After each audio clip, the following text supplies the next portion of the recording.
Nice to meet you. Nice to meet you. Hello. Nice to meet you. Nice to meet you. Nice to meet you. Nice to meet you. And nice to meet you also. Nice to meet you. Perfect. We're running around. So, hi, my name is Lori. I'll be your timekeeper for the day.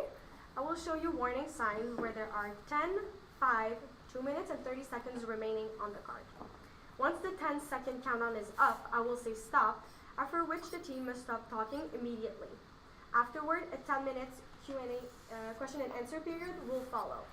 I would like to remind you that all team must present for a minimum of 15 minutes, and all team members must speak during the presentation, but not necessarily during the Q&A period. Audience member, I will ask you that you please place your phone on silent mode and remain seated in the room for the duration of the full presentation and Q&A period. I will now let the judge introduce themselves. Once they are done, you may begin your presentation and the timer will start. So, Hi, I'm Sam Kershey. Happy to be here. Cheryl Ann Simano. Caleb Wilms. I'm Santiago Garcia. Nice to meet you guys. Nice to meet you.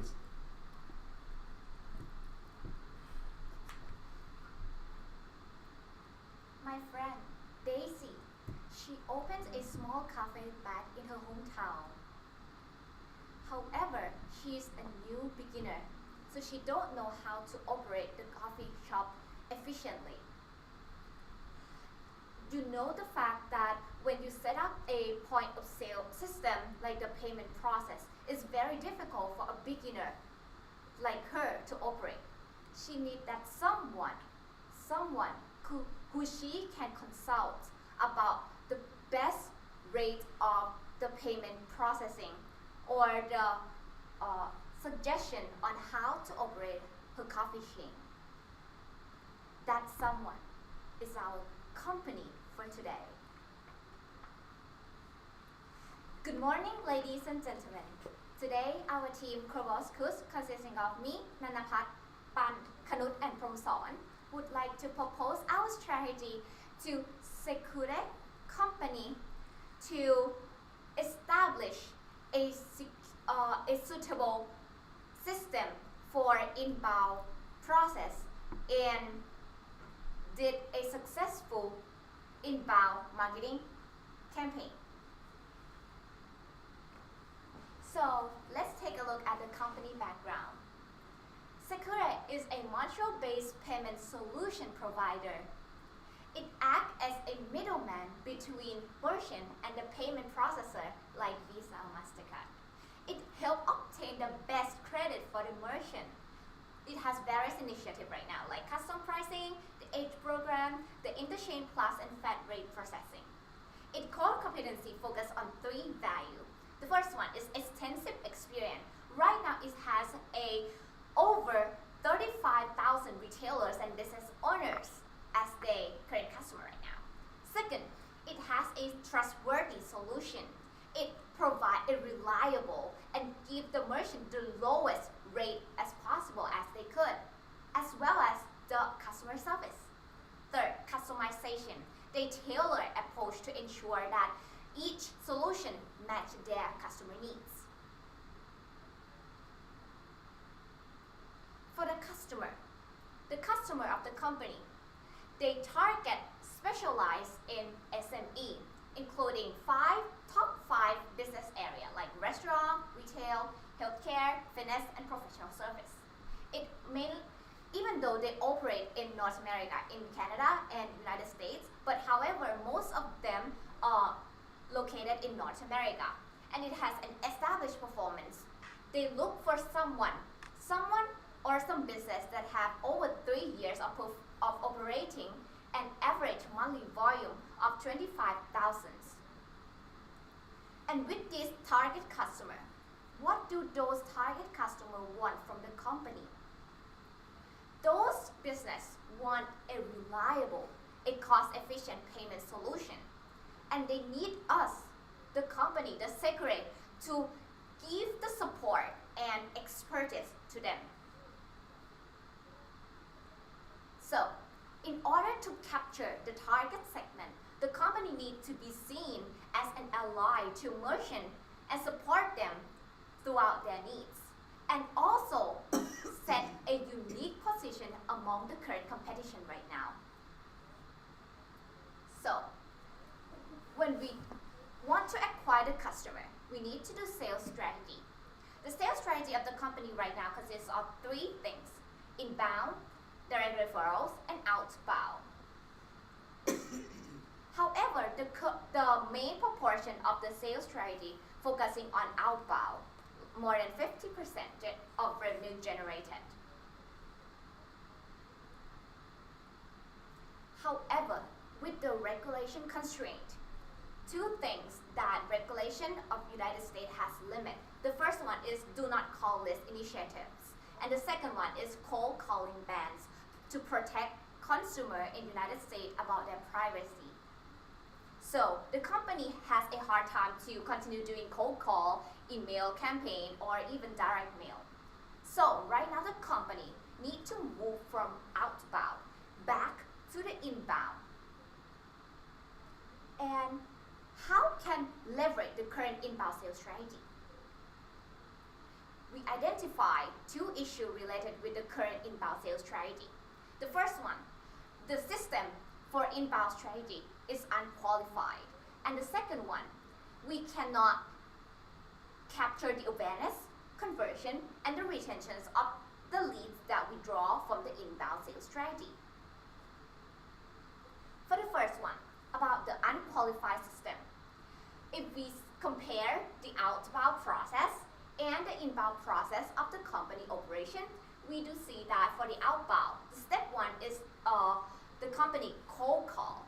And then if the customer or the target is interested, they gonna get back to you and we gonna ask for the statements, right? And that is what the company can customize the solution for, and then we close the sales. However, for the inbound, the customer just directly dive into the sales. So the company lack of the feedbacks or the input of the customer statement so that they cannot customize due to each needs. That is our first issue. Next, the second issue. Even though the company has done a lot of marketing to make sure that they can get enough lead, however, it does not enough. When we went from outbound to inbound, we can see that average transaction value for inbound is 40% lower than outbound. That means we need to get more quantity, right?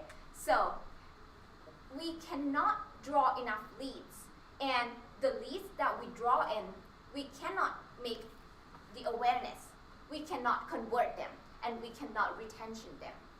And also, the leads that we draw in, we cannot track because we don't have, as I mentioned, the two steps that we can track how much do they contact us, or the one that contract us is qualified or not.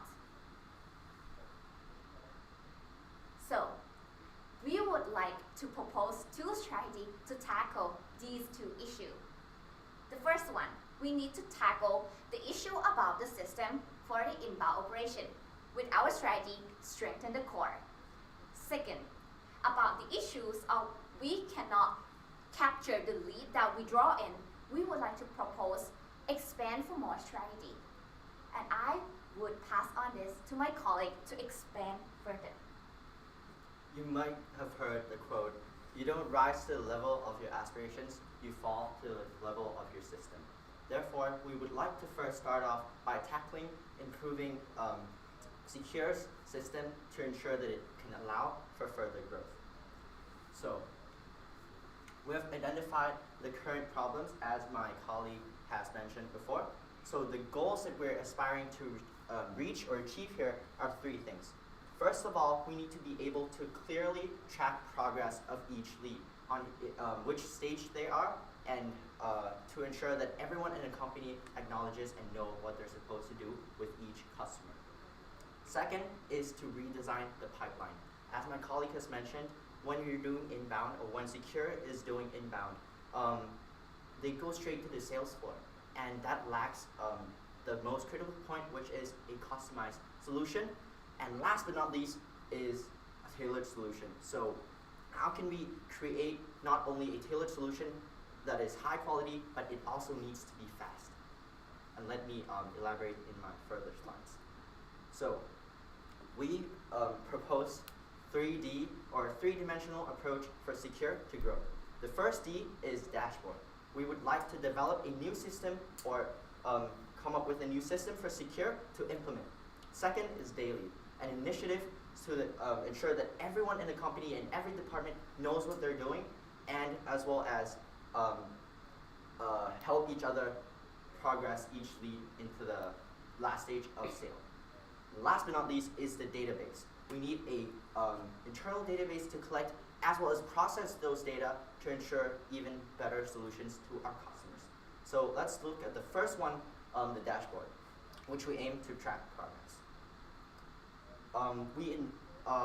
We would like to advise Secure to invest in a CRM software to manage and monitor the progress of their leads, in which we have come up with 3 evaluations. First, features and functionality, so it has to work as we would like Secure to do so. Second is that it has to be at a reasonable price and has high value. And last but not least is it has to be easy to use and has a sufficient amount of support. We've come up with 5 potential CRM software in which we advise Secure to explore further, but right now we advise them to look at Salesforce first, as they're the most prominent in the industry. After they have secured or after they have purchased the software, there are 6 stages in order to implement those software. First is they have to define clearly and structure out their sales process. Next is they would set up the CRM, let's say Salesforce, and thirdly, they would import the current or the previous data to feed into to populate the system. Fourth is they would have to train their employees to use those dashboards, and next is to customize it to fit exact needs of each department within the company, and last but not least, to monitor and optimize down the road. Second pillar is daily, to redesign the pipeline. So again, there are so many problems in which the 3 top problems are: first, leads don't go directly to representatives and they don't get customized solutions, right? So there are 3 things that we have to change. First is promising leads will have to go to a representative instead of the sales floor, in which those representatives would request data or statement from our customer, and lastly, we would send those data to sales floor to craft a customized solution, in which what we advise Secure to do is to set up a daily meeting to identify high potential leads to ensure a smooth transition, not only from the original process to the new one, which is this one, but to ensure that everyone will know what they were supposed to do and do their best jobs. Last but not least, the database. So we aim to create a tailored solution to customers when they approach us inbound. So let's say my colleague here is a coffee shop owner, and he wants to, he's interested in Secure and wants to purchase our software. So I would call him up and say, hey, so I heard you're interested in our software, so what's your business? My business is a taxation service. Okay. So my sales is about 50,000 a month. The number of transactions is about 1,300, and daily transaction is 40. Okay. So now we identify what our customers or who our customers are, and we access our database. And now, so just mentioned the call that we had just had. First is we would pull out information that is similar to our customer, right? So let's say Smith is him, and I would know instantly, or at least know as close as possible, which transaction type suits him the best. Let's say it's MasterCard, and now instead of having to get back to the sales floor and tailor a customized solution, we can do it right away on this first call with our client to incentivize them to come to us.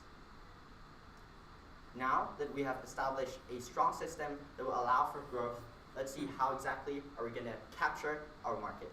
After we have strengthened the core, it's time to expand for more. And this is our winning strategy of the inbound marketing. So if you are ready, let's meet secure society. So let's talk about the current secure marketing of inbound marketing. We have a search engine, we have blog, YouTube, or even Twitter account. But there's a problem. See the views it has not reached even 1,000 views. Because what? Because secure cannot penetrate the SME clients because they do not understand their needs and demand. So let's see about the SME clients we are penetrating in our inbound marketing. So let's meet that the majority of SME clients in North America, they are Gen X, which they has the highest percentage of the highest population, over 42%.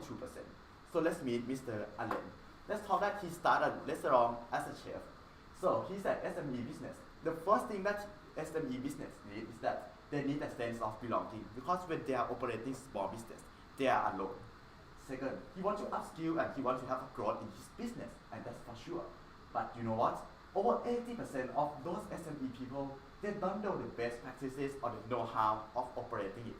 So us, Secure, as a consultancy of the middleman and intermediate, we must understand and we must create relevance in Allen's life and incentivize him to reach out to us. So let's see that how can our strategy work out. So, secure society, what is it? It's just a community for the SME owners to meet the people with same interest. And these people with same interest will share the know-how and grow together within the community of the value of caring and compassion. So, how does it work? The usage of open chat or the chat feature in social media platform, which we recommend the use of Facebook will be the most convenience. And this social media platform will encourage people to join it. There's a case study in Thailand. There is a things of the social media website called Line, which is open line, open chat for people with the same interest. For example, the one interested in makeup, the one interested in taking pictures, those people can join together and they can have communication. So this strategy is to build up the communication. So let's see that what's the step for Secure to open and establish this community. First is to set up the community by having the 5 pillars of people interest. The first one is the restaurant, the retails, health, fitness and well-being, and the services. After that, we hire the shield influencers. For example, Lion Field or Nick Giovanni for the restaurant SME segment to have the aspect shield influencers to drive in the fan made and promotion. After that, we encourage SME to join the groups. And after the SME join the group, they will receive the perks. We have 3 perks in total. First is to meet up and hang out by having sharing knowledge section of people who have the same interests. Second is the sharing of knowledge section. And for people who will join this section, need to be converted into our customer first. And lastly is to the handing out of merchandise and, for example, the shirt, the sweater, or the water bottles to create a sense of belonging. And now, since they have a sense of belonging, we must go together. So how can we best leverage this community? The answer is very simple. It's to be the facilitators and moderators in these communities. We have 3 major steps of Secure to be fit in as a moderator of this community. First is to be the group of admin facilitating the events. Second is to have the member screening service by screening each member who are qualified and who will be a potential customer. And then we reach out to them. We screen them to 3 criteria. First is the needs, the participation, and the credit. And then we reach out to them, asking them to be a Secure ambassador. By being an ambassador is being the next speaker of the monthly talking and sharing session. So that's time in the 3rd step of going strong together. Now we have the Secure session that will be held monthly. And those people who are selected, the 3 SME owners, are the one who will be asked to share their knowledge and will promote their engagement and their reputation in our media. And lastly, by having people joining this session, those people must be converted into the Secure user. And by doing this, we create a community by leveraging the strengths of caring and compassion we already did, and we promote them and getting new customers. So let's see the customer journey of Allen. We can see that Allen has a problem that I have stated earlier. He entered the groups, he feels a sense of belonging. After that, he wants to upskill, so we have the facilitators seeing that is he potential enough or is he qualified to join this session. And then He went and shared knowledge session and he talked with the ambassador.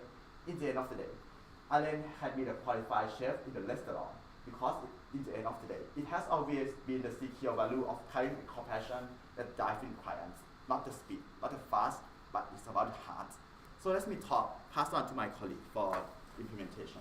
First, I'll be talking about the impacts of this strategy. So today's action for the company is to develop the internal system, the database. Second, in 1 year, to situate a strong presence in North America.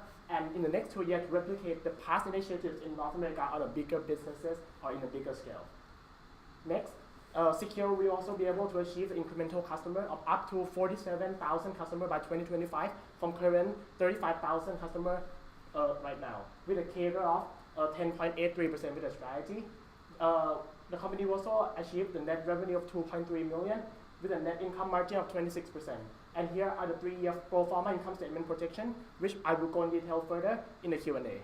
Now, let's all help secure the customers in North America and expand this on a global scale.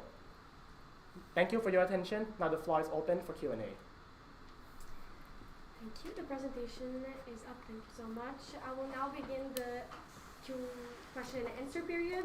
Friendly reminder, the Q&A period will only be 10 minutes long. So the floor is yours, Go judges. ahead. Take your question first. Well, I'd like to just go in more in those numbers that you showed at the end, if we could go through them. Sure. So, would you like me to walk through, or would you want to dig into some specific areas? Yeah, if you could walk me through them, that would be great. So here's an incremental customer. So we take the current number of customers, which is 35,000, which was given to us by the company, and then we estimate how much incremental will be increased based on each different groups from the strategy, which includes restaurant, retail, health, fitness, and service firms, which accumulates up to 42,000 in the first half year. And then we assume that the number will grow by 10% based on our marketing initiatives. After that, we also calculate the number of retained customers, that the reoccurring customer that we can sell more products to, which are the customer with high value, which was stated by the company that generates over 260 USD in value per customer. Then I put that in the assumption. This assumption, the incremental customer only has it's from the strategy with the Facebook group. Afterward, in the pro forma income statement projection, I added the revenue from the recurring customer in this line, as you can see.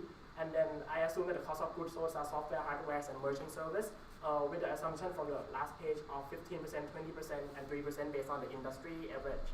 Then I multiply the numbers. I get the net cost of goods sold. Now I subtract with net revenues to get gross profit and the gross profit margin. Now I come down to the net operating expense.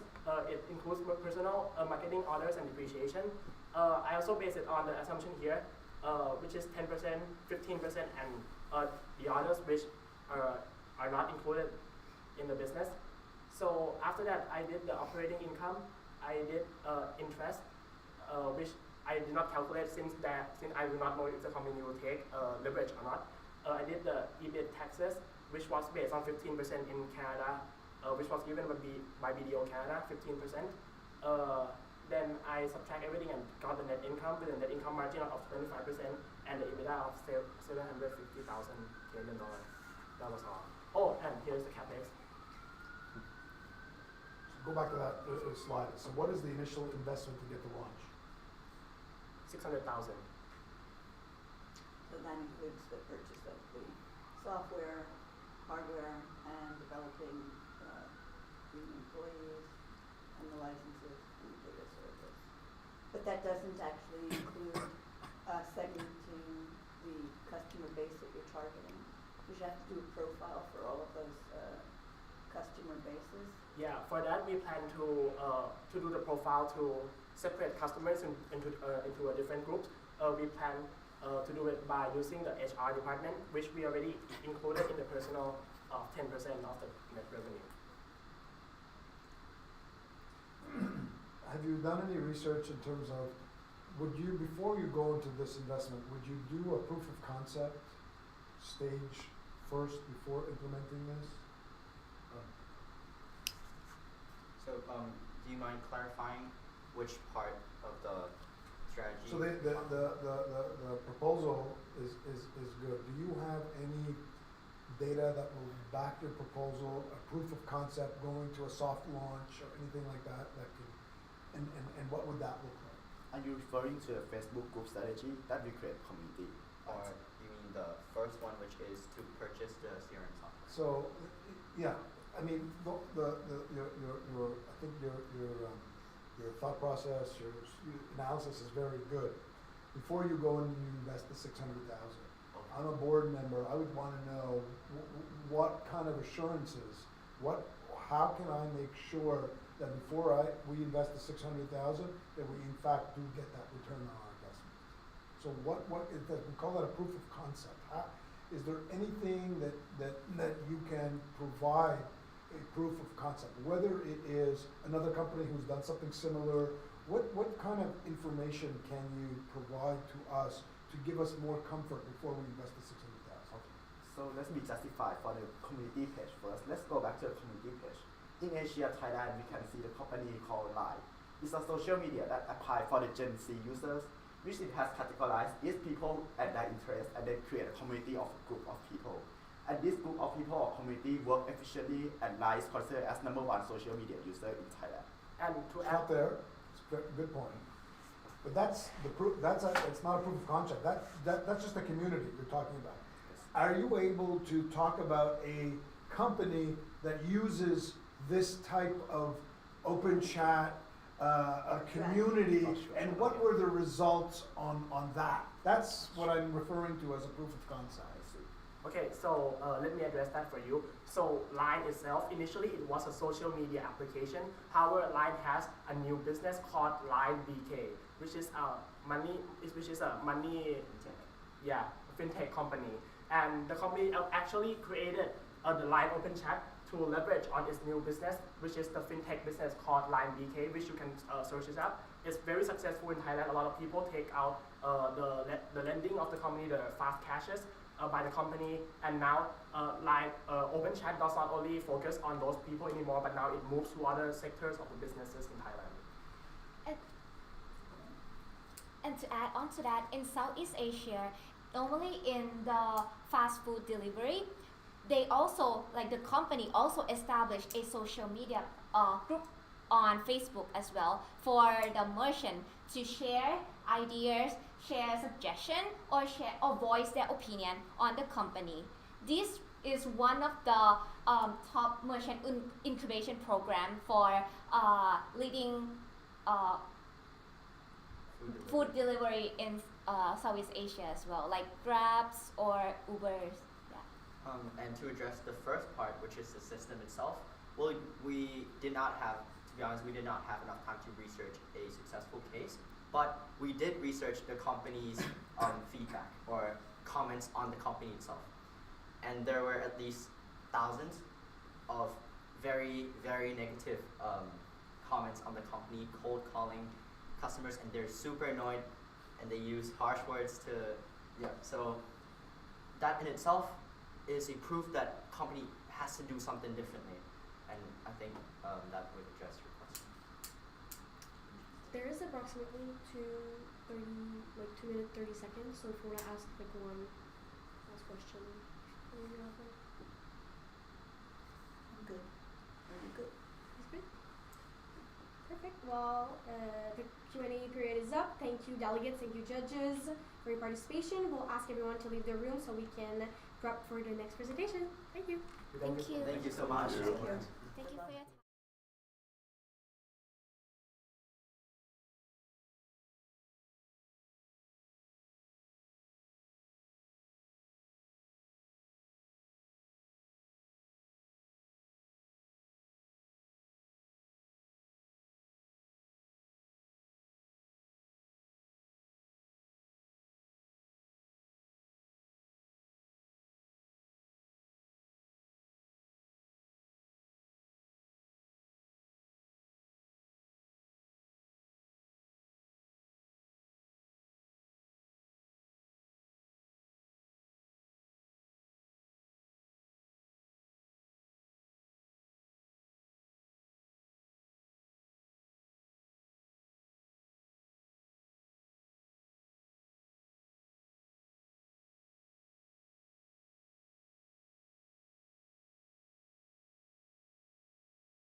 come launch and Hi. I'm Sebastian for Fist Bump. Or Hey, how you doing? Sebastian. Hello, I'm Paige. Nice to meet you. Hi. I'm Lindsay. Hey, nice to meet you. I'm Isaac. Lindsay. Nice to meet you, Isaac. Nice to meet you. Isaac, nice to meet you. Lindsay. Isaac, nice to meet you, Isaac. Perfect. Hi, my name is Lori. I'll be your timekeeper for today. I'll show you warning signs where there are 10, 5, 2 minutes, and 30 seconds remaining on these. Once the 10-second countdown is up, I will say stop, after which the team has stopped talking immediately. Afterward, the 10-minute Q&A period will follow. I would like to remind that all teams must present for a minimum of 15 minutes, and all team members must speak during the presentation, but not necessarily during the Q&A period. Audience member, I will ask that you please place your phone on silent mode and remain seated in the room for the duration of the full presentation and Q&A period. I will now let the judge introduce themselves. When they are done, you may begin your presentation and the timer will start. Judges. Thank you. Oh, Sam Kershey, happy to be here. Cheryl Ann Semino. Caleb Wilms. Santiago Garcia. It's business and it's personal. A quote that resonates with all executives, employees, and customers of secure payment experts. With your recent rebrand and need for a newly developed inbound marketing strategy, we here at Elevate Consulting want to ensure that the personal side of business is maintained and that these 5 values that you hold so dear to your company are upheld. For a little bit of an overview of what we are going to present to you today, establishing a banking partnership for inbound marketing. Our proposal for you to lead to success for the future. Now, for an executive summary of what we are going to propose to you today, and first with a problem statement. And that is, how can secure payment experts increase their awareness among their target audience using an inbound marketing channel? We've developed 3 criteria points that we would want any of our recommendations to follow. That is, consistent inbound channel, aligning with your customers' values, and engaging the key target audience. Our solution is all in one swipe, establishing a banking partnership for this inbound marketing proposal. The impacts that we feel this will have on your organization: an increased intake form submission, optimized target segment, and emphasized brand values. Thanks, Isaac. I'd like to take us through an analysis of the current state of the banking and financial industry. As you can see here, a quote from McKinsey & Company is, "Banks are not reaching their full potential." And what this means is that there's opportunity for them to offer more services to their clients by collaborating with fintech organizations. As you can see here, the same article quoted that there are unmet financial needs of $5.2 trillion among the banking industry. And the business owners who already use fintech is 8 out of 10. In addition, you see that there are business owners willing to use fintech is 70%. So what we're trying to convey with this is that there's an opportunity for fintech to get involved with banking. Even further, we can see that there are macroeconomic trends of greater integration of fintech, there's an increase of digital engagement among banking services, and there's greater service offerings. You can already see here that 94% of banks are investing in fintech. So that's why our key takeaway for this was that there's an increased market demand for fintech integration in the financial and banking services industry.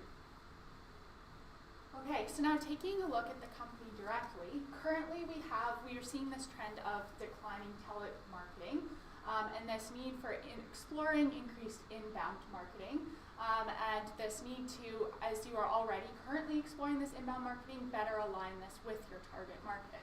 So what we're hoping to propose to you today is this future state where there's an increased focus on that inbound marketing, moving away from that telemarketing, consistently defined inbound marketing, so making sure that it aligns with all of your values, that you're seeing the ROI, and then lastly, attracting that desired target market.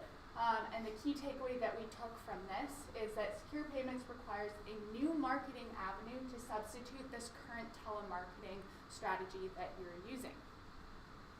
So now I would like to walk you through the opposite side of that interaction, the customer persona. I would like to introduce you to Lana, who is an owner of a small retail store called Dress to Impress Clothes based in Connecticut. which has been previously identified as a state facing new regulations around telemarketing and companies like the one we have here not being able to be contacted by fintech startups looking for more market availability. So Lana brings in about $25,000 a month in processing sales, and she runs an online and in-person store. Her goals is that she wants to optimize her point of sale system and credit processing system that makes a holistic approach to both her banking system and her credit sales. She values privacy as reflected in her state's regulation, that she does not want to be contacted by all of those telephones that we do not enjoy receiving. She enjoys the simplicity of the financial services and wants everything to be simply put together and easy for her to access. She also appreciates, like I think many of us, an affordable solution, which is something that we will be discussing later today. Her challenges is that she cannot be reached by those phone calls, and her current payment system does not integrated. So then when we look at the key takeaway, she has the customer desire for an accessible, trustworthy, and optimized payment system service. So that leads us into our criteria mapping. So what did you just hear?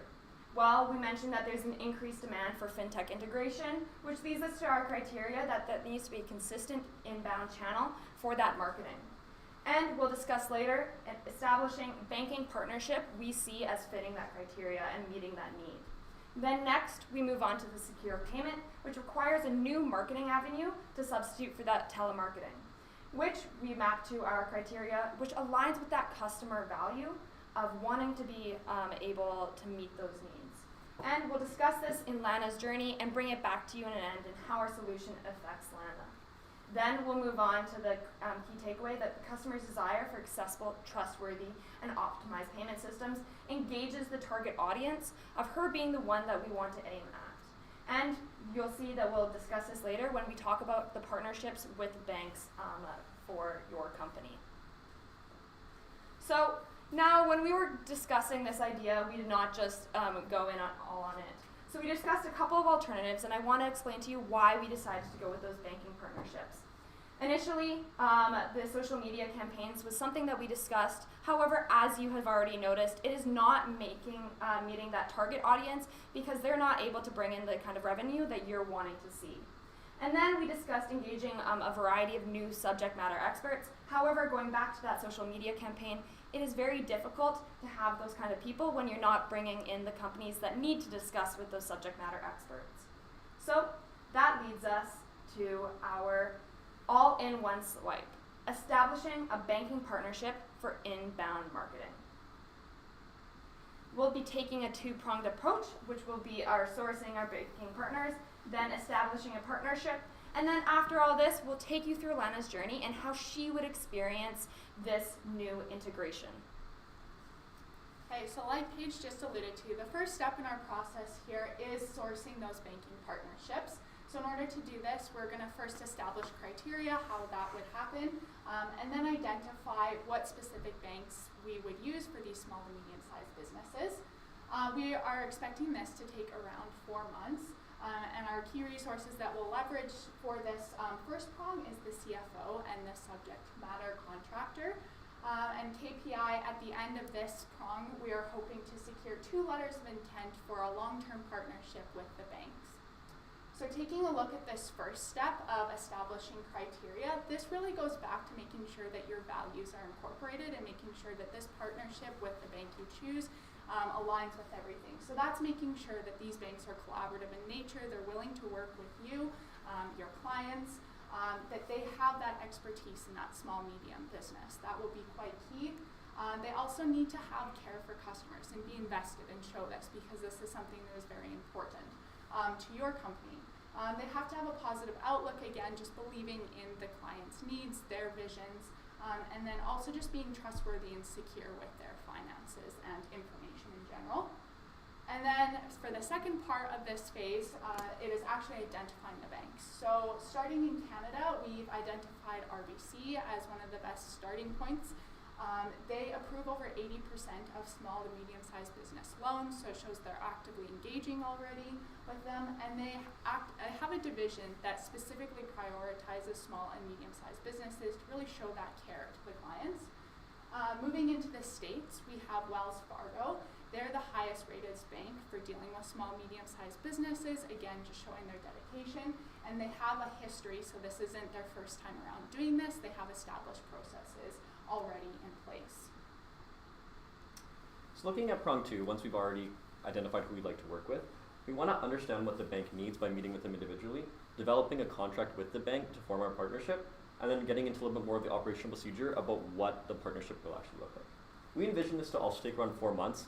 Ideally, there will be a little bit of overlap with the ending of the last phase with this phase, and we see this also using the Chief Financial Officer and also the regulatory team to help write the contracts. The main key performance indicator we like to take from this phase is a 20% increase in intake form submission. Right now, there was some struggle, from what we understand, with getting the forms submitted properly, so we envision that working with the banks will not only increase the amount of forms submitted, but also increase the amount of forms that are submitted properly with the right information. Just getting a little bit further into the first of prong 2, why should banks want to work with us? As I talked about earlier, there's an increasing demand for additional consumer services from banks, which is where we see our company really fitting in. This relationship is financially beneficial for both.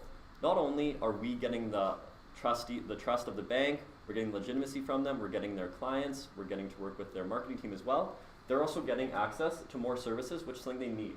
Because as seen here by another quote from the same McKinsey article, banks need the innovation for fintech companies, or their, I don't want to say older, but historical practices will continue to erode as we move forward with technology. So getting into a little bit further about how we develop the contract, we want to make sure that's beneficial for both us and the bank. After doing a little bit of research into the industry, we believe that an assisted private label partnership is the best source of route for us. This way we'll be able to both work with the bank, that's why the client will be able to both work with the bank and with us, and we'll both bear responsibility towards the client for the services we're providing them. We believe this working as us paying a referral fee to the bank for every client they send our way. Ideally, this would be a $500 fixed fee per customer, and then they'd also get 10% of the revenue we earn on that customer thereafter. So getting into a little bit more of how this will work after the partnership is created, we want to revamp our existing form submission on the website so that clients will be easier able to get into it and they'll know exactly what to expect. Ideally, we'd like some input from the bank on this. We also want to get some of these forms from the bank because they'll already have access to all of them, and we already know that customers trust the banks with this information. We also want to leverage this new relationship within our marketing campaign because the bank will obviously have quite a larger reach with their marketing, so we want to be able to do this. And the idea we thought was banners in their branches, within their TV commercials, or even like a small logo in the corner, kind of symbolizing that there's a partnership there. So I would now like to take you through Lana's journey. So as we kind of just discussed and what that actual partnership would look like from the customer perspective, Lana would go to Wells Fargo, as she's Connecticut-based, and chat about her business loan, which she has out with them. And her advisor, when chatting about this, would mention the new opportunity to partner with Secure, a payment expert, as she's been looking for one that cuts costs and meets her neat value of finding an affordable solution to her issues. So then we move on to the next phase in Lana's journey, which is her engagement. So she trusts her bank. Why else would she be banking with them? And she fills out the intake form with Secure as suggested by her local branch advisor.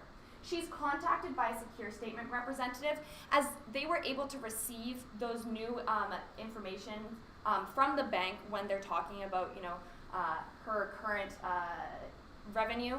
And she'll be able to go over the pain points, and she'll be matched with someone who can customize options for her. So next in Lana's journey, it'll be the delight. She signs a custom pricing contract thanks to that payment expert because they know what Lana needs and they know how to make things best suited for her. Next, she'll feel Secure's care and customer advocate services, and with her she's happy with her bank as they have provided her with a problem to a solution she may have not known she needed. Next, we see long-term loyalty with Secure's customers because not only is there the trust from the bank, but there's the trust with Secure and the amazing customer experience she had in that interaction with the payment service experts. Then she'll engage with secured social media content and hopefully leave reviews or content and comments throughout the pages, incentivizing and encouraging other businesses just like hers to follow in her footsteps. And with this, we have a bit of an impact. What does it do? Well, we map it back to your values. The collaboration between the bank and the customer, you are once again that intermediary. And her positive experience, and again, as we've mentioned throughout, that trust that has formed from this relationship. Awesome. So getting into the financials. This is a big undertaking for your organization. With this, we would like to outline some of the costs involved with this proposal and ensure that this is a viable solution, a worthwhile solution for secure payment experts. So I want to direct your attention to the right side of the screen here. It details the prong 1 and prong 2 direct costs. So prong 1, that involved the research, finding out what bank, as well as the contracting of the subject matter expert for a total of $115,000. The bulk of the cost, though, is going to result in prong 2. This is contract negotiations with the bank, travel expenses to their branch, executives traveling back and forth, marketing expense for the banners, design and mock-ups for the ads and banners as well, and then any logistical challenges that might arise along the way. Now for this chart here, I would like to break it down for you. So based on an average gross margin of a financial services company of about 28%, we result in this gross profit line up here, and then we realize the bank's cut of the revenue. So as my colleague Sebastian alluded to, the referral fee for this partnership will be a fixed fee of $500 per customer, and then a 10% cut of the revenue earned thereafter. Now, I would love to get into the detail of how we calculated the revenue of secure payment experts in the question and answer period if you are wondering. But overall, the total cost of this proposal is a little over $300,000 with a return on investment of 150%. Now, for the timeline, we would like to outline how this is going to work, what each step of the proposal and how it's going to pan out. So number 1, it's creating the criteria for secure and the banking partners. That was involved in prong 1.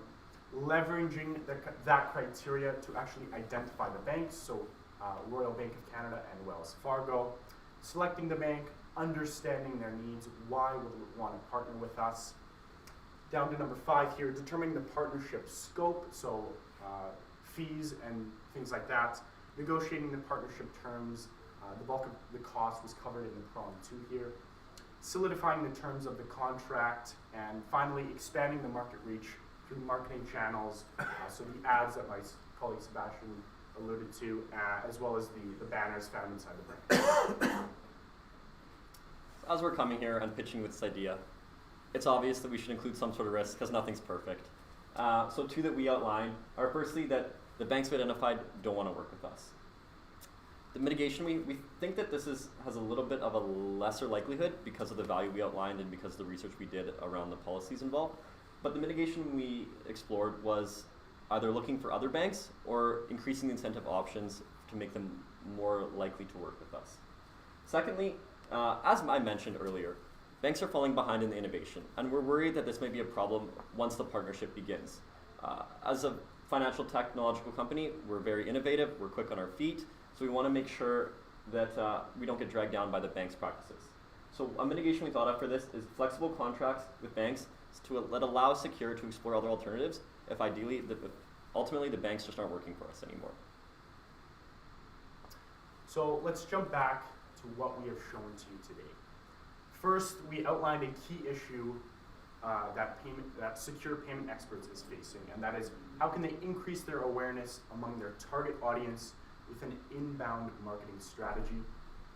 We identified 3 key criteria points that we wanted our proposal to follow. That was, we wanted a consistent inbound marketing channel, something that aligned with your customers' values and that engaged with your target audience. Our solution was all-in-one swipe, establishing a banking partnership for inbound marketing, This was the referral program where banking customers who were going in for loans or banking services would be referred to your service. And finally, the impacts that we feel this will have on your organization: an increased intake form submission, optimized target segment, and emphasized brand values. Judges, we would like to thank you very much for listening to our presentation, and would now like to open the floor to any questions. The presentation is now done. Thank you so much. We'll now begin the question and answer period. Friendly reminder, the Q&A period will only be for 10 minutes long. In the example of Lena, she goes and meets with her banker, and I want to make sure I understood. Is the banker now acting as an agent to sell secure product in your model? Thank you so much for the question. I would love to take it. No, they are merely acting as a referral system. So they will not have the legal power to, make those contracts on Secure's behalf. It would be more as they would with a credit card, suggesting one over another, kind of another partnership action.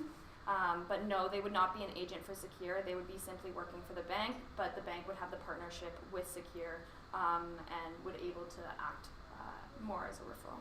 So in the example, that was not clear, where it felt like in the example that you outlined with Lana was going to the bank manager or the bank or the relationship manager at the bank, and the relationship that I understood that they were transacting or they were negotiating with them.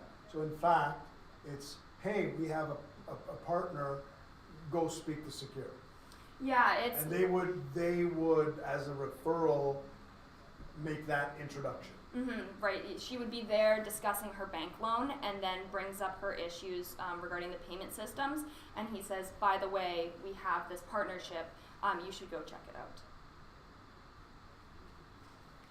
And so I guess the thinking behind this is that in the case study, they've identified that Secure needs, or the prize target is a business that's been in operations for 3 years with 25,000 of volume per month, right? So the bank would be able to profile these clients as well, and then be able to kind of offer a potential solution.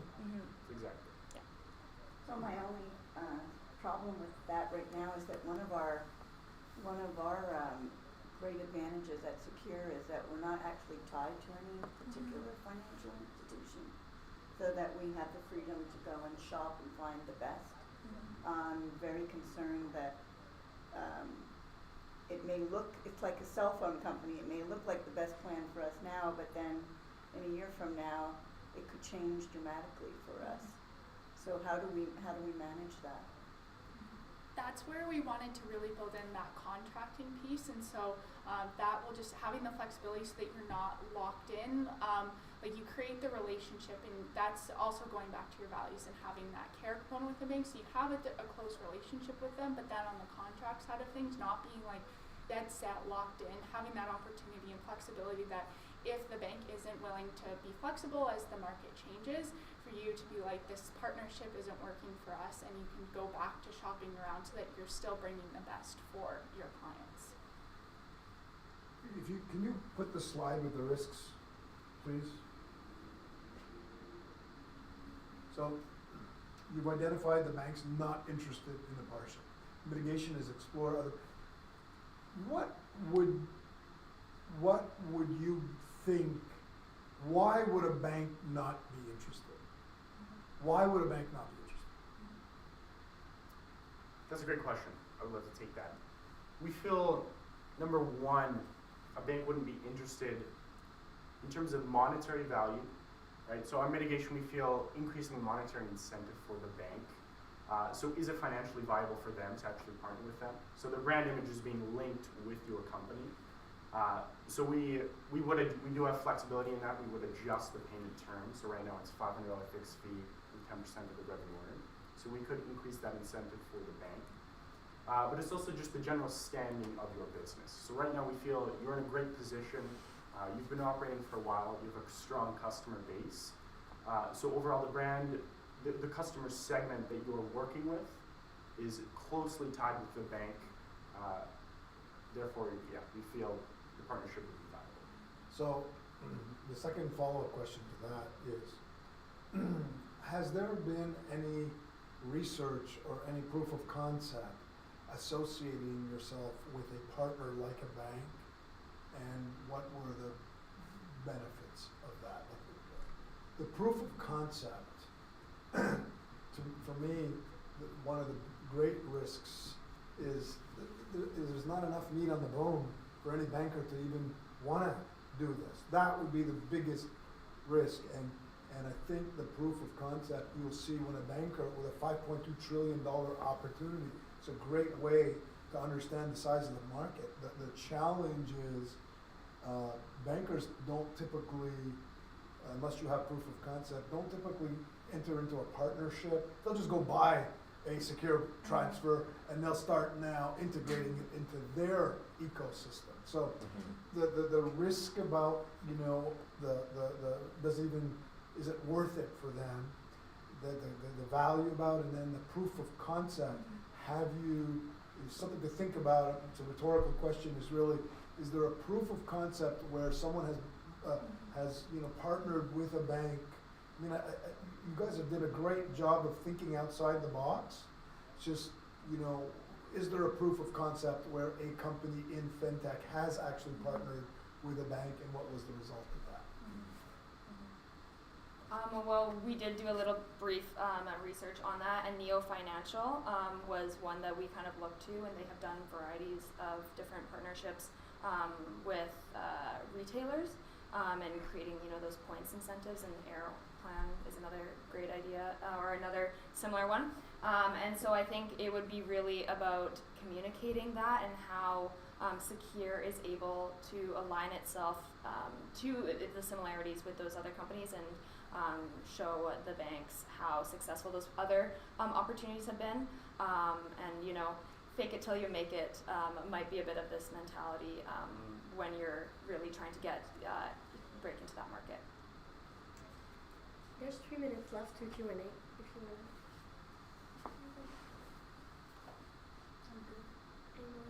I'll let my colleagues ask questions. I'm good if you have more. Santiago? No, I'm just thinking. I think we're clear. So Okay. We're clear. we're all clear? Yeah. Okay, well, this is what ends the Q&A period. Thank you, delegates. Thank you, judges, for your participation. We'll ask everyone to leave the room so we can start soon the deliberation period. Thank you. Thank you. Thank you. Thank you guys.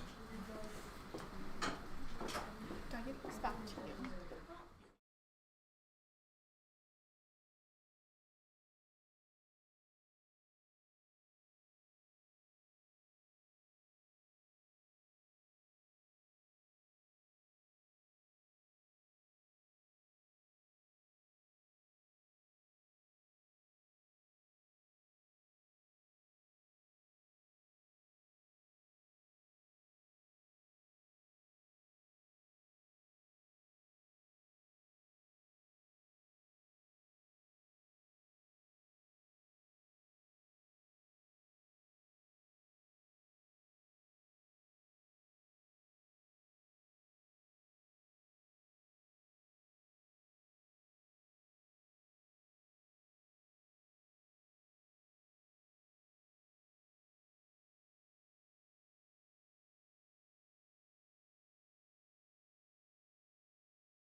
Secure has always been a trusted partners for SMEs, helping them navigate their unique challenges in the complex payment landscape. Today, under the regulatory development in US and Canada, Secure faces its own challenges. Good afternoon, we are Bridge Associates, and we are here to help Secure secure its own future. So our key vision today is to help Secure generate leads through inbound strategies. And we have identified 2 key questions. How do we refine our service processes for inbound generated customers? Number 2, how do we tailor our inbound marketing strategies to high-value customer segments? And with that, we'll come out with our own recommendations, Secure Your Future, a tailored marketing strategy for Secure's high-value customers. With that, we hope to generate impact of 4.2 million Canadian dollars, 260 average order value for inbound generated leads, and also 25% lead to opportunities conversion. So first, let's delve into the insights. We want to understand the business first. Where is Secure at in the entire value chain? We see that Secure places themselves as the intermediaries between payment processors and merchants, and they want to be a payment solution provider that seeks to build friendly, positive, long-lasting relationship. And currently, it has past success in its outbound marketing strategies. So this is the whole process of how they conducted the outbound marketing strategies. They started off with lead generation, followed by statement representative to really generate interest, then sales representative after understanding the customer's need to provide a tailored solutions, as well as payment experts that are really there to engage them after the entire processes. So we identify that the vision of building a friendly, positive, long-lasting relationship is really infiltrated into each of these processes with 2 key takeaways. They want to customize their solutions, tailor the solutions, and they also want to engage their customers. So now, there is a problem. Due to the regulatory barriers, the outbound marketing strategies may seem no longer so relevant in the current landscape. So here comes the inbound strategies. The customers will approach Secure payment experts, which will then talk to sales representative, and then the payment experts will engage these customers from there. There are 2 pain points. Firstly, because of the lack of lead generation and statement representative, there is a lack of customization and a tailored solution. And number 2, because of this, it kind of trickles down to the engagement processes, and the payment experts cannot really engage well with these customers. And this leads us to our first key question. How do we refine our service processes for our inbound generated customers? And also, let's look at the customer journey. Secure current target customers actually lie in the different part of the entire funnels. So start off with the top of the funnels. They are those people that are not really aware of the products. They are wondering what are those payment solutions in the first place. And the second part of the funnel, these middle of the funnel customers, are those that will understand the products but are considering whether I should use these payment solution providers. And lastly, bottom of the funnels are those decision makers. They want to use these payment solution providers, but they don't know which kind of provider to engage with. Why should I choose Secure then? And lastly, retain. Should I stay with Secure after using their products? Are these products satisfactory? So those are where these customers at, and their specific considerations. And then we think that Secure has currently implemented many solutions: search engine marketing, affiliate marketing, blog posts, and social media, search engine optimization. However, they are not targeting the right customers. They're getting the smaller, younger, and riskier customers with limited revenue contribution. But what they really want to get, just like the outbound marketing strategies, they want to get these SMEs with 3 years of operating experience and stable revenue stream. So here's another problem. They lack a tailored marketing strategies to the specific pain points of these right customers at each stage of the customer journey. So then, here's our second key question. How should we tailor our inbound marketing strategies to the right customer segments? Thank you very much. So moving on to our recommendations. The first thing we want to highlight is that all things are not lost. What Secure actually has is a trove of data that they can use to inform the customer archetypes that they should target. So like my colleague here just mentioned, these are the target segments that we are really, really proficient in, which is restaurants, retail, health, well-being, and professional services. Now, we know that we're getting inbound and outbound as a lead for both of these things. Typically, inbound is associated with somewhat of a more young, riskier, and smaller value customer, whereas outbound is associated with larger customers. what we want to do here now is, in the same segments that we are specializing in, moving up the value chain. We're trying to get more high value customers, and the way we do this is by using the existing data that we have from our outbound sales, understanding that, okay, this is the customer archetype, and using that data to find better inbound deals. So okay, now we have a customer archetype in mind. What do we do next? So we, like what we said, can leverage the data. We're currently using a bunch of different partners to actually outsource our data. We don't believe in secure that marketing or doing affiliate marketing, search engine optimization is our core business line, and that is the right approach. You need to continue leveraging the right partnerships to do these specific areas of marketing. The first three are things that have already been outsourced: affiliate marketing, search engine optimization, and content marketing. What we now believe is that there's two more areas where they need help. Number one, email marketing, and number two, customer retargeting. We'll explain why these two are particularly important slightly later on, but we have found two great partners that they can use. First of all, for email marketing, we recommend RocketReach. RocketReach is a safe and legal way of getting B2B emails. Now we know that with the existing DNC regulations, you can no longer, for example, have B2B or B2C sales in some states, but RocketReach is fully legal and fully works. What they actually do is they have a sort of repository of different emails for businesses, and it also has a sort of smart generation. You know that, for example, Google emails always end with name@google.com. It's able to sort of, using its own internal systems, guess what are the emails of some other providers, and that's a great lead generation source. Number two, for customer retargeting. In the current SOP, if a customer doesn't respond in 1 month or so, that lead is completely dropped and it's no longer engaged at all. There are currently existing softwares and existing partners that allow you to better retarget your leads, and we recommend Affinity, which has been proven to succeed for this use case. And what we're really advocating now is, we know inbound doesn't really work because we're getting low value customers. We know outbound doesn't really work because of regulations. We want to combine these two and form account-based marketing. Now, account-based marketing actually has use cases.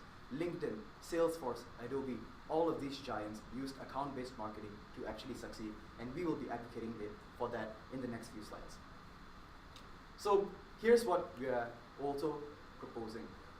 Currently, Secure comes off as a brand that is extremely friendly, that is extremely caring. But we say that you need to take one more step. You cannot just be caring, you also need to position yourself as a thought leader.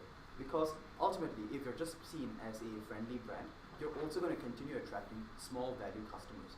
But for the high value customers, they need someone they can trust, they need someone who they think is a thought leader. And for those reasons, we believe that you should particularly do three things.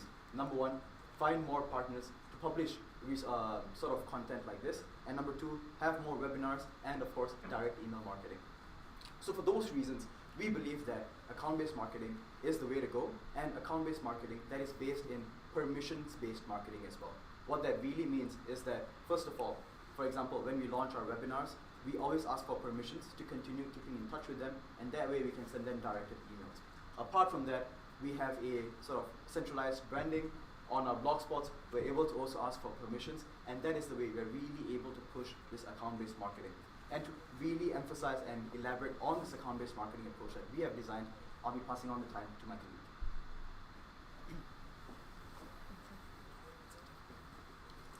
So yeah, once we have completed the webinars as well as these seminars, at the end of these seminars, what we'll be offering to our customers would be, our potential customers would be incentives upon sign-ups, as well as direct sign-up bonus, to kind of attract them to, take the first step and approach Secure and, find out more about our business, and give us the chance to also find out more about these customers.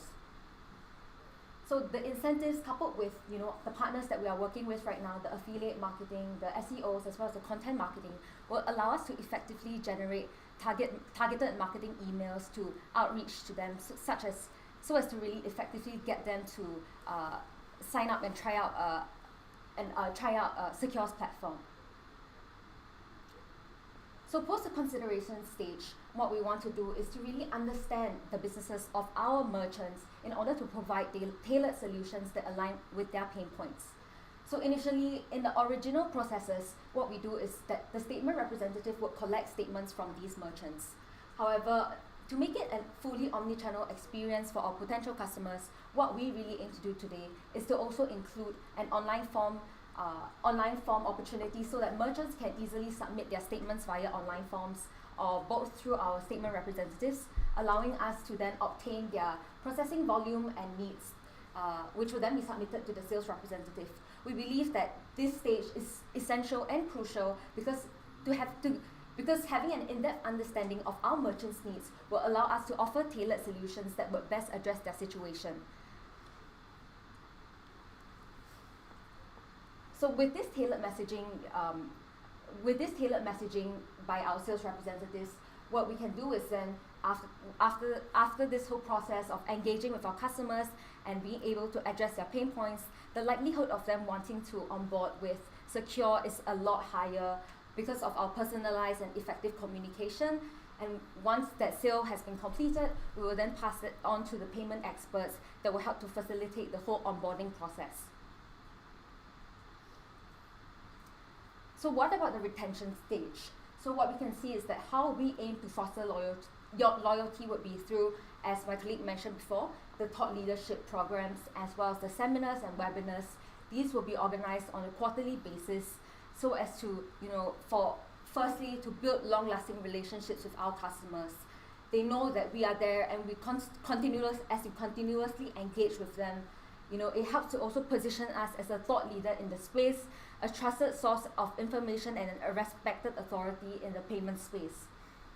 And last but not least, this helps to effectively maintain our client engagement. Last but not least, we hope to amplify trust through customer testimonials and success stories. So having onboarded, a sizable number of customers in the SME space, how we really hope to, continue retaining them is to showcase the value of our products by creating a positive perception so as to foster retention. So by having testimonials as well as success stories on our website, we believe that it will firstly inspire existing customers to explore new features and maximize the usage of our secure platform. Secondly, it helps to create a sense of community, especially when existing customers see that perhaps competitors or even people in adjacent players in adjacent industries have onboarded with our platform, and also this strategy would help to attract new customers as it helps to ensure this credibility and trust on Secure's platform. So ultimately, having this sort of customer testimonial and success stories would really effectively showcase the value of our Secure platform and create a positive perception of Secure. So I'll now be passing on the time to my colleague to share a bit more about the financial analysis and impact. Thank you, Faith. So now that we've understood our recommendations, we can then first look at the implementation timeline. The key thing that we have to do is to really hire our event managers and beef up our corporate communications team. And then after, we will start the pilot test in this year as well. From there, we can iterate, refine, and then fully launch the conferencing, the social media content and marketing in the first quarter of 2024E. With that, I also identified several key risks and mitigation. The first key risk is the slow sign-up rate for the conference. Because why would people sign up for this conference that just started? Well, to mitigate that and ensure maximum participation, we will leverage on data analytics by affiliates and the various marketing programs that we had previously to ensure that we have maximum outreach to the right audience to maximize the effectiveness of our conferences. Next, for our financial projections, we are looking at mostly employing the right people in the for the first quarter. Then after, we can then grow our revenues to about 4.4 million by 2027E with these four main key drivers. Number one, average order value. We're looking at a 10.2% CAGR of average order value from 2022A to 2027E, driven by the higher quality leads that we hope to achieve. Two, leads to opportunity conversion. With our conferences and social media campaigns, with our conferences as well as our articles, we hope to establish ourselves as the thought leader in this space and to really increase the conversion rate of our leads to achieve more effective opportunities. And this will then result in an average of 10% in leads growth from 2023E to 2027E, which will thereby give us about 67,000 leads reached by 2027. To achieve this, we look at the average order value as mentioned earlier, multiplied the number of opportunities that actually converted from leads. For the average order value, we step up from the average $160 Canadian dollars in 2022A to our 260, which is the benchmark of our outbound generated sales by 2027E. With that, we then multiplied by the number of opportunities that we had from taking a number of leads that we obtained from our various marketing efforts, converted into opportunities to then arrive at our revenue build. For the cost, we have the key conferencing costs, venue, catering, audiovisual equipment, as well as marketing. And for employees, we're looking at hiring event managers as well as corporate communication staff. And with that, we hope to ensure Secure becomes a thought leader in the payment space to ensure that they're always reaching out to the best in the field to ensure maximum value retention. Thank you. The presentation is now over. We'll now begin the Q&A period. Friendly reminder, the Q&A period will be 10 minutes long. Floor is yours. I can start. I mean, did you guys, did you discuss, so I guess Secure has the outbound channel, the inbound channel, and also the referral channel, which seems to be very profitable for the company. You didn't put, I think there's much emphasis on the referral side of the business, but that's, I think, something that would be considered kind of low-hanging fruit and maybe not require as much investment. Is that something that you guys discussed as well on the referral side? I know, the case did say that it was more of an inbound strategy that you're looking for, but I think that also a good idea to maybe elaborate on that a little bit. Yeah, definitely understand your question. So we've actually thought about the referral program, but one thing that is jarring to us is that if through this referral program, some of the companies may be wary of introducing such a great product to their competitors. So we don't really see a lot of future earnings from this referral. Actually, if you look at our solution, we're kind of converting this referral to our bonus and actually coupons to those people who actually sign up for our programs and actually become connect with our statement representatives. So with that, we are basically giving whatever we are giving out from the referral program to attract these people into our system so that we can customize our solution for them, getting them to talk to our sales representatives. Okay. So you did give it some thought. Yeah. What are some of the upfront costs that you will foresee in order to get to the sales revenue? Sure, happy to walk you through that. So I think if we go to the last few slides, we think that a lot of the upfront costs would be mainly the conferencing costs, right? Number one, you have the venue costs, which we searched that is on average about $10,000. And then we have to also look at the catering costs as well, because for the food, we want to portray ourselves as a first class, a high profile thought leader in the conference. Evidently, we have to have our various offerings to ensure our participants are well taken care of. And then we also have our marketing campaigns to ensure that our conferences reach out to the appropriate attendees, to ensure that people actually know of our conference.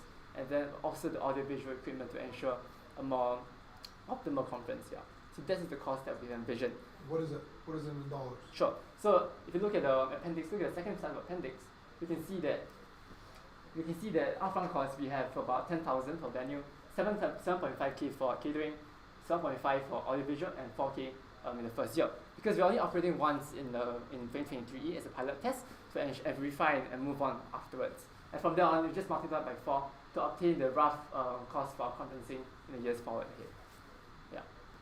And also even it gives us a really good multiplier effect, because our AOV is about 160, it moves up to 260. But then if you look at our cost per lead, it actually gives us a very good 1.32x of our cost per lead, ensuring a very optimal lead efficiency for our marketing efforts. So that's also a very trackable KPI for your per user. You identified 2 partners earlier on. Can you go back to that? What does that partnership look like? What is the investment? Tell us a little bit more about the partnership potential with Rocket Reach and Infinity. And tell us more. Perfect. So I'll take that question. So what we're really trying to do here is looking at what is the gaps in the current system and how can we fill them as effectively as possible. So email marketing and customer retargeting are existing fault lines that the company themselves have identified. So internally, in terms of pitching this to management, we don't think it's a hard sell. This is something that they know is an issue for them and something they want to do.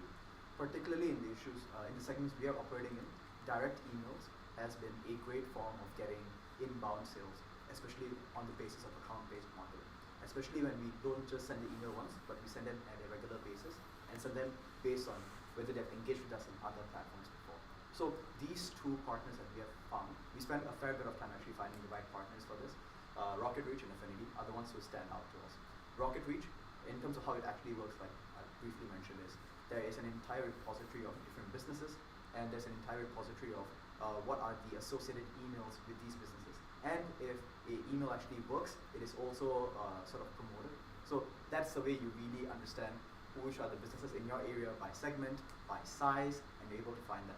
Now, Affinity is something that has an API with Rocket Reach. All of it is linked. You can automate the whole process. And that was a priority for management as well. Is the thing automatable or is it not? What Affinity does is more of a sort of customer relationship management software. And they're able to track when was the last engagement you had with a customer. You're able to input some sort of no-code logic in that. For example, I want to engage my customers every 15 days. Or I want to engage with a customer who has a certain order size, and if they haven't responded to any of my emails. You're able to customize all these little things and engage with the customers better. And in terms of how we, just to confirm as well, in terms of how that partnership really looks like, for Rocket Reach, it is a subscription as well.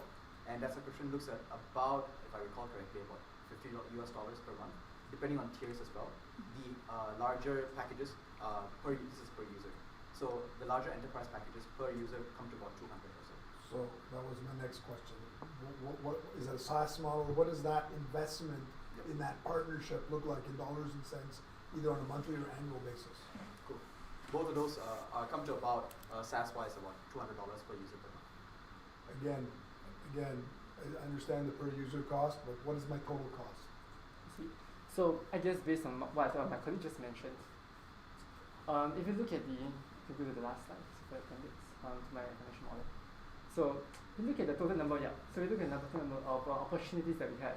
It's basically the number of opportunities that we have in the first year, 2023, 6.6k users, multiplied by whatever that my colleague just mentioned. So that's the cost that we have. What we have sort of extrapolated is that the current number of the team of the marketing team inside Secure, we've extrapolated that to be about 50 or so.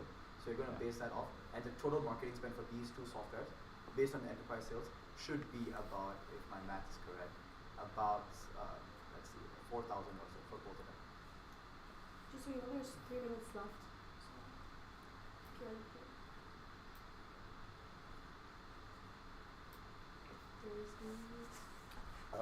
I guess your assumption is that there's an existing CRM in place, or? Right. So there was something in the case about an existing CRM, but the fact that they don't have a SOP for retargeting, and the fact that they're relying so much on existing external partnerships for something as simple as SEO, SEM, rebranding even, makes us feel like they might have a CRM, but they don't really also know how to use that CRM effectively. So for all those reasons, we still feel like Affinity would be a better partner. So in this, could you think that one of the solutions might be to offer them a better CRM package? For sure, and this is actually one thing we did consider. How can we start offering maybe Secure a better overall package? We feel like Affinity right now, we're really trying to think of impact and feasibility and really what's the most bang for your buck.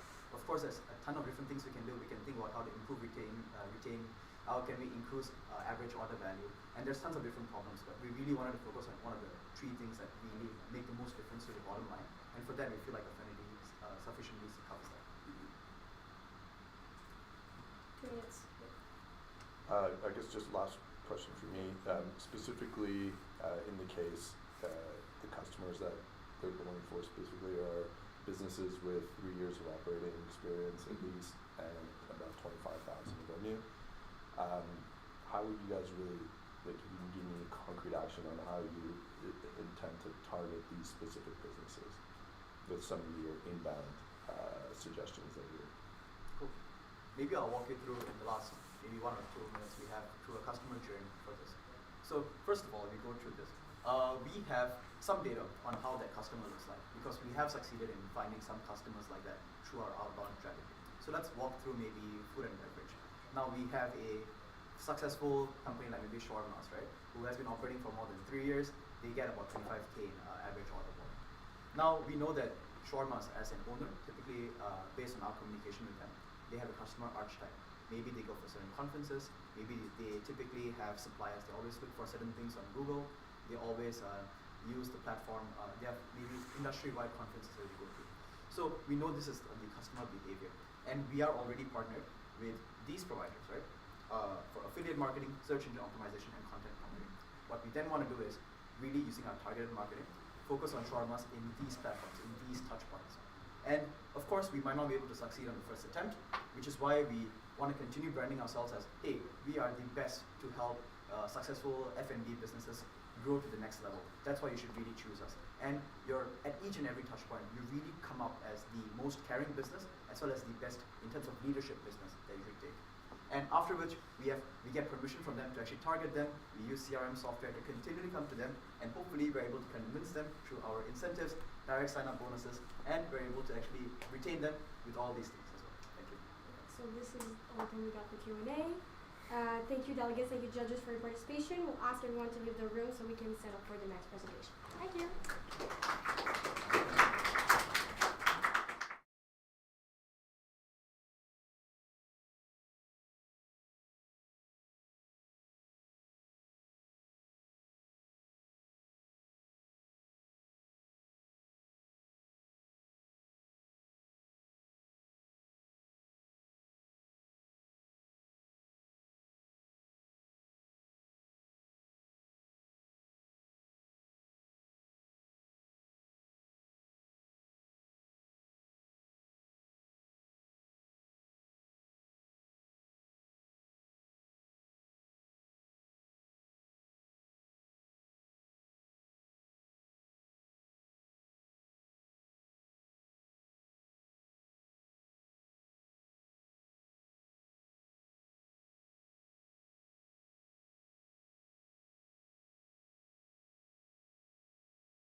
it's Alex.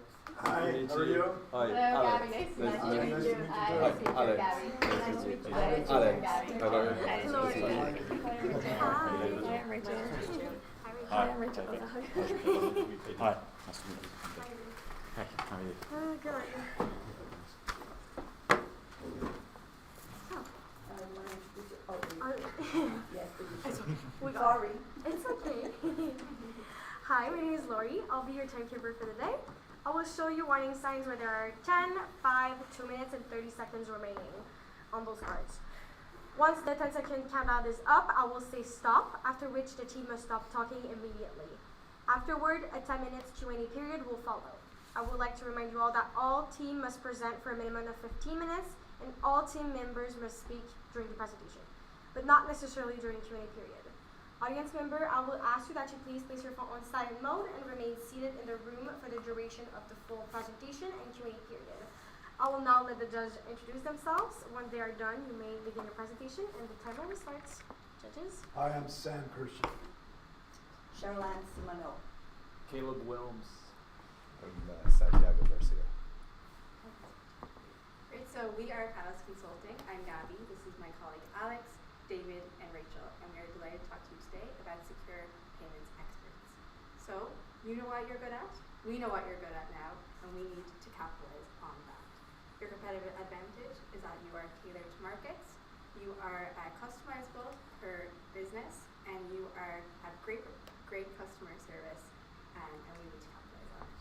So, the overall problem that we have identified is how can secure payment experts increase leads through inbound sales? The overarching solution is going to be innovative marketing solutions in the wake of regulation changes. The overall impact will be increases in revenue of up to 29% and sales team productivity increases of up to 34%. The three solutions we are presenting to you today are firstly a Bluehost X Secure Payment Experts collab. So we'll be partnering with a website host platform for a greater base of SMEs who need tailored payment solutions. Secondly, we're looking at a This is Pure campaign. So this is showcasing secure payment experts' commitment to personalization, customization, and friendly customer service. Lastly, we'll be looking at an operational CRM system which will be tailored to email marketing in particular. I'll pass you on to Rachel, who will run you through the SWOT. So we've carried out a SWOT analysis for Secure. So in the context of some strengths, we identified their strong foothold in the industry, their established brand and reputation. They have a customer-centric approach. They have a cost-efficient outlook, a competitive pricing model, and finally they have industry diversification, which is really important in this industry. In terms of some weaknesses, we identified their limited geographical reach as of now, and we identified their current dependency on technology and the cybersecurity risks that this presents. We also identified the fact that they must act quickly to keep up with the changing regulatory environment. If we look at some opportunities, of which there are many for an industry like this, the opportunities include things such as the idea of industry champions, geographical expansion, and harnessing some partnerships, and the implementation of CRM technology. Some threats, it's always important to identify threats in any business, and in terms of Secure, we identified industry competition, cybersecurity risks, macroeconomic uncertainty, and the defensibility of their market share. In terms of the solutions we're going to present now, we're going to focus on some of their opportunities, such as the CRM technology that we mentioned earlier, their partnerships, and the industry champion idea. I'll now pass you on to Alex, thank you. Guys, you're in a really exciting position in the market. So this is what the current competitive landscape looks like. Look where you are, secure payment experts. You're really customizable, you really empathize with the customer. You know what their pain points are, and you really try to tailor the perfect solution to them. In terms of the size of the company, of course you have indirect competitors like Stripe and ADYEN, and these are companies who some businesses will just default to because they're really big players in the market. Let's position secure payment experts in the industry where consumers don't go with the big guy, they go with the right guy. And that's what we really want you guys to be in the market. Another competitor like Rebar Technology, they're around the same size as you, but they're not nearly as customizable. Let's let that hummingbird fly. Let's see where we want it to be. There, that's where we want it to get to. Of course, we want it to be more personalized, and you'll see that with Solution 2. We're going to create a marketing campaign, a really strong marketing campaign that gets around some regulations. It's not the Wolf of Wall Street anymore. We can't go ring everybody up and cold calling, you know, in New York. You definitely can't do that. So let's go with a marketing strategy that you've seen strategy 2. That's going to get around those regulations. In terms of strategy 1, that's going to really help you get some real revenue potential. So I'm a business owner. I own a startup. I use a website provider called Wix. If you're looking for those SMEs, where are you going to go? You should be going to the website hosting platforms. This is where all the small businesses are. You know, a lot of my friends, we have small businesses where we sell things online. And generally, we just default to Stripe because it's the big guy. We've identified Bluehost as the website provider that we think you should collaborate with. They're quite large, but not so large that they would, you know, dismiss your proposal. We personally believe the revenue potential in this idea is absolutely massive. Why would we be doing this? Well, obviously, expanded reach. There's a lot of consumers that don't know what secure payment experts is. You know, this would get you in front of a lot more eyes. A lot more eyes of businesses that have a need for your product, for your service. You know, these consumers need the perfect tailored solution to them. You know, a big company like Wix, which we see as a future business partner in the future, you know, that's a company that we're not going to go with straight away. We're going to go with Bluehost. We're going to test the waters, validate that value hypothesis. We're going to make sure that what we're doing really works. So the way it's going to work, and we're going to go into the how now, the way that it's going to work is, and we've done this for you as consultants, we've figured out the perfect provider for you, Bluehost. What we're going to do is we're going to utilize their database of SMEs, and we're going to use that data to create the perfect solution. So let's imagine a scenario. You're a secure payment expert, and you go to Bluehost.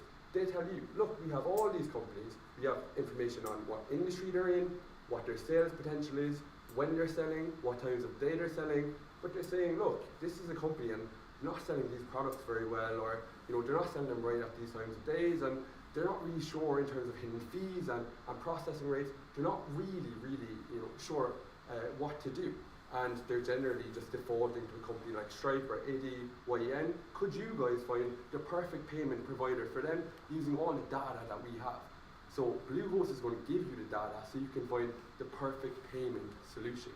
What you're then going to do is monitor the feedback that you get from consumers, monitor the feedback that you get from the website provider Bluehost, and you're going to, you know, really tailor the product more and more to the perfect customer.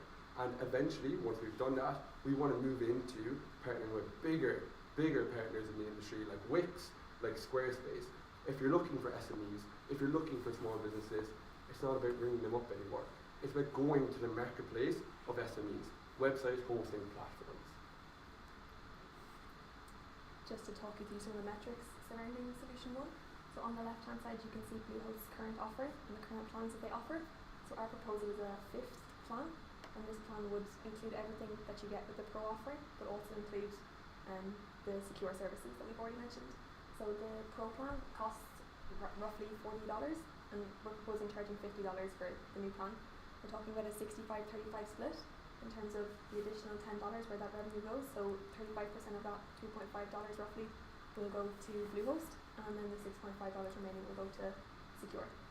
In terms of implementing this, total cost, we're talking about an R&D specialist for 6 months, and it cost of $25K, and a new relationship manager to manage the relationship between Secure and Bluehost, costing around $55K annually. And in terms of this plan, industry averages see subscription solutions such as this with customer retention rates of up to 99% and year-on-year customer increases of up to 50%. I'll let pass it on to Gabby. Thank you. So, welcome to Secure's new campaign project. This is Pierre. Pierre is an industry expert in professional services. He has saved other lawyers up to 100% on processing fees with Secure. So we are capitalizing on your friendly customer service, as well as very capable and industry tailored. So this is an example of the professional service as well. Now, this will be industry-specific champions, so we'll be showcasing Secure Payment Experts' commitment to customization and personal customer service.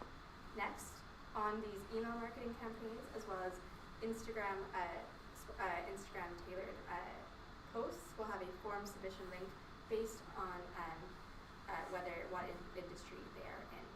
So lastly, we'll have outbound communication to business, where Pure is equipped with the merchant's needs and reach out with tailored solutions. So this is also bringing in our outbound technique. So while the companies can submit a form with their details, current industry needs, then Pierre can reach out to them and have that tailored to them. So how are we going to roll this out? Firstly, we'll have a billboard campaign to grow brand awareness. Secondly, we will have targeted Instagram stories, again, to grow brand awareness and allow for direct link to the submission form, as well as emailing to Pierre. Lastly, we have an industry-specific email marketing, which will target existing and new leads through databases. I'll pass you back to Rachel for some finances. So just to take a breakdown of the metrics associated with Solution 2, in Phase 1 we're talking about an R&D phase with a cost of 60k. The 60k is going to be split between one marketing specialist and one SEO specialist for a 6-month and 3-month period respectively. Phase 2 is to orchestrate the existing marketing team to execute the new marketing strategies and to implement the strategies that will have been discovered and researched in Phase 1. And we're going to set aside a budget of roughly 10k to create the industry champion campaign that we see on this billboard on the right hand side. In terms of Phase 3, we hope to see increased website activity on the back of Phase 1 and Phase 2, and we want to see engagement levels of circa 3,500 new people passing through the website, and this represents 10% of the current business. In Phase 4, we hope to convert about 15% of the increased traffic on the website into customers, and this represents roughly 525 new clients in year 1, and the plan is that this would grow year on year. This represents a 1.5% rate. Total cost for this plan is around 70k from Phase 1 to Phase 4, and including the billboard, we're talking about roughly $10,000 a month for the billboard, and we propose or recommend 3 months for the billboard. So overall, the total cost is $100,000 for this solution. In terms of the timeline, we're talking about a 6-month lead-in time before we actually reap the benefits, so to speak. And then after the 6-month lead-in time, we expect to see an incremental increase in traction over a 1-year period. Thank you. I'll now pass it on to David. Thanks, Rachel. So one of the big issues overall for the company is switching from the outbound to the inbound solutions. And these are 3 challenges that seem so broad, and how can we actually bring these together in one single solution? So one of the first key issues is the inbound lead inefficiencies. Something that seemed rather strange was the fact that when an inbound lead is lost, it is gone. It's dropped from the company's marketing communications, and that is not recirculated back into the next step of the email or any form of marketing. The second is the company's key commitment to the customer when going from outbound to inbound. On an outbound services, such as calls, it's so easy to feel how you are connecting to the customer, how you are showing your commitment to the customer. However, without very essential KPIs, we simply cannot determine how the key fulcrum of your company is actually performing in some of the inbound services. And finally, one of the other key issues that the case said that we need to make sure for the heads of the company to understand was the top of the funnel marketing measurability. A lot of the time when you're going for some of these marketing campaigns, the difficulty can be in actually proving where my money is going. How is this translating from spending on campaigns to actually increasing the lead success rates? So the goal of the solution is to define performance measures for all of marketing and top of the funnel marketing campaigns, and define the customer journey inefficiencies in inbound marketing. This sounds extremely broad, and you might think this is multiple solutions, each step split to try and solve this. However, we believe that there is a solution that runs in tandem with the marketing campaign to encompass all of these 3 core issues for the company. And this is an operational customer relationship management system. This is a system that offers both marketing and sales professionals the ability to reach out to clients in real time. And through these 3 key steps, one of the most important thing in terms of lost leads, and when they get lost, they're not in the marketing, a big question would be, where have they been lost? Why have they been lost? And is there any way that we can tailor the marketing to actually re-engage these lost leads? So, before doing this, we must define the customer journey. This in the CRM system can be done through defining the KPIs through each section of the marketing experience. So we go from MQL to SQL, and we can determine at what points we are losing our leads, or potentially at what points are we winning the leads. Then, after this, we can target the key journey failures. Through this massive data gathering, which is incorporated into such a system, we can then find key areas that the poor conversion rates are and target them using our marketing campaigns. Now, a system like this may seem like it'd be incredibly complex and expensive to implement. However, we believe that for testing this service in line with our recommendation for a marketing strategy, that CRM implementation can be done through payment of a software provider. We recommend the use of Pipedrive for the employees of the company for a few key reasons. Firstly, low implementation costs. Secondly, the ease of use for the sales and marketing team. And thirdly, the flexible establishment of KPIs. So, another question would be how this works. There are three key sections in the operational CRM system. The first, Salesforce automation, can define lead score process model. This is a model that numbers the leads in terms of 0 to 100, and we can define what are the most optimal leads to follow and succeed, because one of the key issues in sales was the lack of information for the sales floor. Secondly, marketing automation. In the marketing campaign, a key issue could be retailoring ads towards a certain business. This automation within the system can allow this to automatically happen, so we and you don't have to constantly tweak hands-on changes to the marketing strategy. And thirdly, tying in is the services automation. We can synthesize the customer information to the key points for the sales floor, as well as bringing customer feedback survey automation. This allows you to target the small, medium, and 25K plus simply through core data given to the salespeople. So the overall goal of this is that we want to get more out of the customer information while making processes more efficient for sales and marketing for your company. The key areas of this is loss lead restructuring through the operational CRM, enhancing customer experience visibility through feedback loops and KPI returns, and most importantly, ensuring that our marketing campaign can succeed through supporting and streamlining it for inbound marketing. I'll now pass on to Rachel to discuss the financials. Conscious of time, I'll try to keep this brief, but I'll be happy to take questions in the Q&A. But just to touch on the financial analysis in relation to Solution 3, we're talking about software such as CRM in this industry. If we're talking about averages, conversion rates are up by 300%. You can see increases in revenue of up to 29%. You can see sales team productivity increasing by up to 34% when you implement solutions like this. And we're talking about a 2-month timeline to get this software up and running and having results realized within the first 6 months, and a total cost of around $7,000, close to $8,000, with 40% of Secure's workforce being supplied with this technology. I'll now pass it back to Gabby. Thank you. Great, thank you, Rachel. While we strongly believe in our three solutions, we always need to look at risks and how to mitigate them. So we have one risk for each solution. So starting with one, the risk is dependence on a third-party provider. This can be a huge thing, so our mitigation is diversifying their inbound marketing channels by exploring additional partnerships with other web hosting providers. This can be in the future, but is definitely something that we need to look at. Secondly, there could be an overemphasis on individual personalities. For example, in the This Is Peer campaign, it could be seen as that they could only contact peer. This is not what we want, so it has to be part of a broader team-based marketing strategy.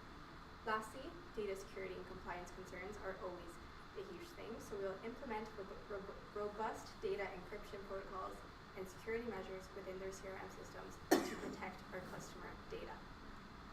So our goal here today was to increase leads through inbound sales, And as a result, we are going to increase ROI and revenue potential by increasing our customer retention rate, increasing website traffic, and increasing revenue for the firm.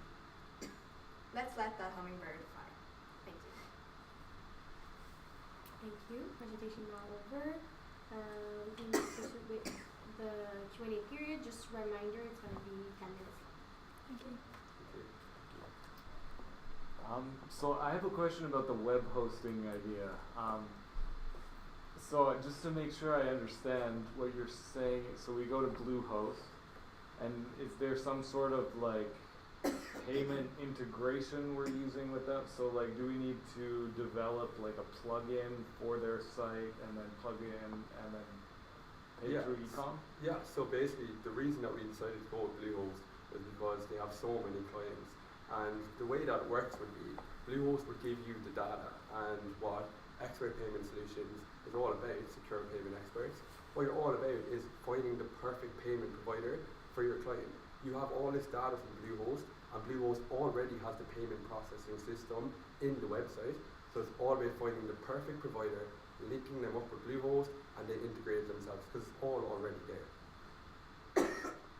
So we'd be getting clients through inbound, and sending them to Bluehost essentially. Yeah, exactly. So Bluehost has all the clients, and then you get their data, and then you find the perfect payment provider using that data, and you link them up with Bluehost.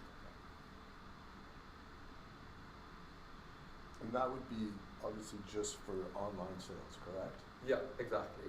And what about also a lot of these, so that some of the customers identified have point of sale systems, right? So whether it's like retail or what is, I'm assuming other ones, but so is there kind of a solution for the more physical customers? Exactly. So a lot of the clients on Bluehost at the moment are online providers, whereas when we move to Wix, we believe it's going to be a lot more retail focused, and there will need to be a change in the way that things are done when we do make that move eventually.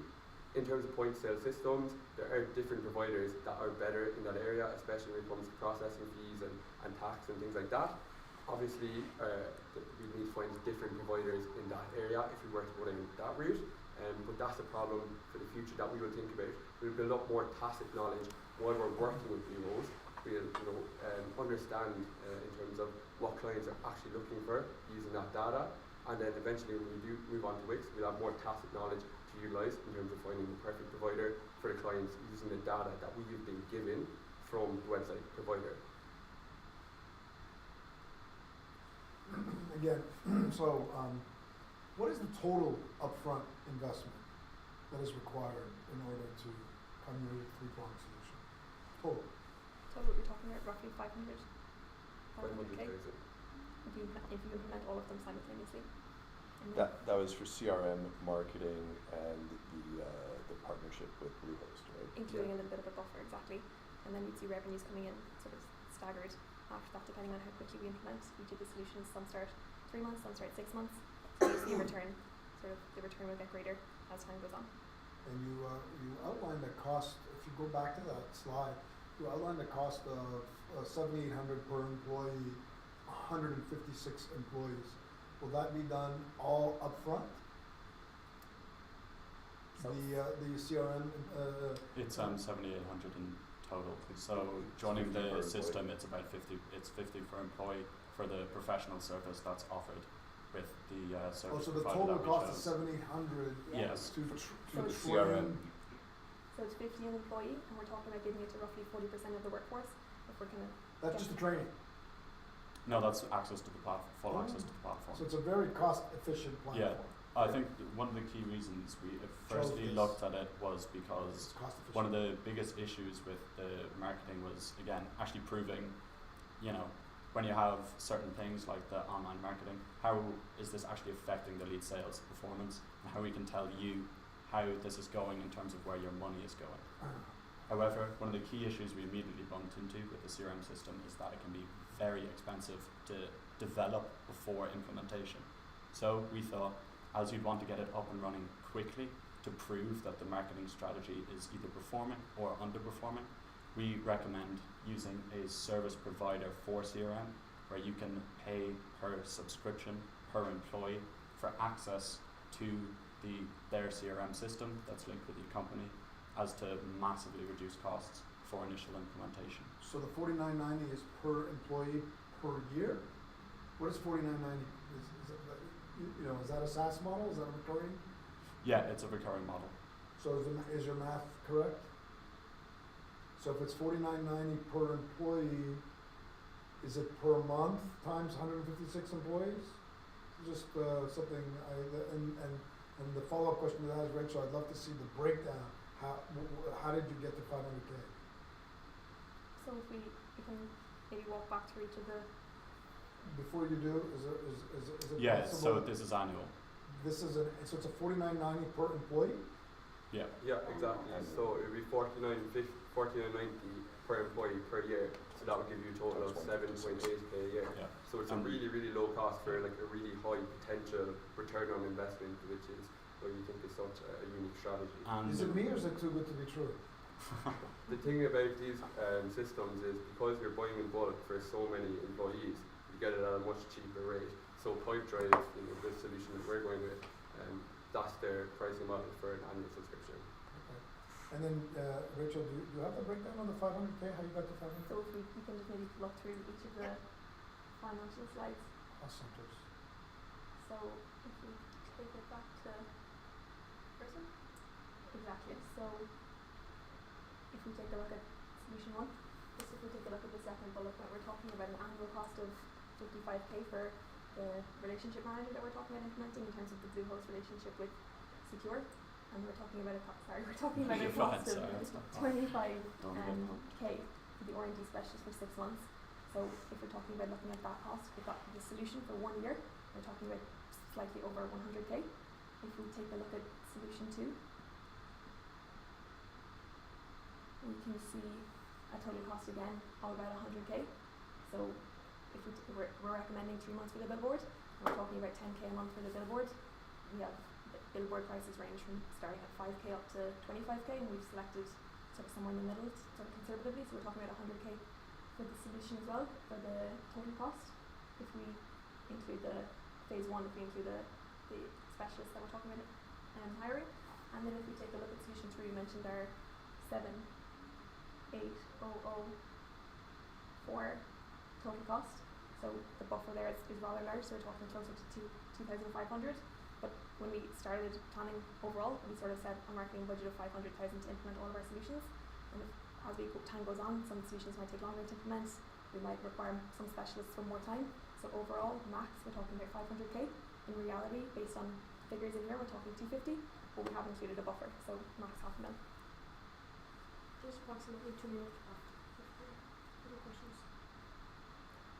Yeah, I asked this question in the group, and so the whole point is with all this legislation coming in, it's going to reduce the number of outbound calls, but you can make it up with the inbound, but also there's an area that, like the referral system, which was identified in the case as being very profitable on a low lying fruit. Did you guys give any thought to that? And yeah, exactly. So I think as a business owner, it's a lot easier to utilize the clients that you have at your disposal as opposed to acquiring a different, newer consumer. It's a lot more expensive to do that.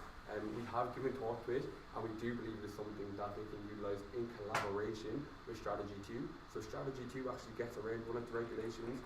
You need written approval to contact and cold call some clients. With the submission form, you've given written approval if you say you want to get in contact with Pierre. That's one way to get around the regulations. And then when it comes to getting a referral, using those clients that you have at your disposal, offering them an incentive, maybe say depending on how much payment processes the person they've referred, depending on how much their payments is, we'll take that much off your next bill. We believe that could be used in collaboration with Strategy 2 to increase our customer acquisition. There's 1 minute if we have one quick question. When a new customer signs on, I just thought of this now. I should have done this a lot earlier. When a customer signs on with Secure, is that a contract, and what does that look like? Yeah, so when a customer signs on with Secure, I think you're telling them we're going to find the perfect payment provider for you. So that's your end of the contract. And their end of the contract is, look, we're a small business and we're going to implement our different payment solutions. Obviously, there's nothing written in legislation, and you don't really owe anything to either party because they're both private businesses at the end of the day, and so there's no written contract, but I think there's an unspoken contract where you both hold up your end of the deal. Thank you. That's all the time we've got. Q&A period is up. Thank you, delegates. Thank you, judges, for your participation. We'll ask everyone to leave the room so we can start the deliberation period. Thank you, guys. Thank you, guys. Thank you very much. Have a good evening.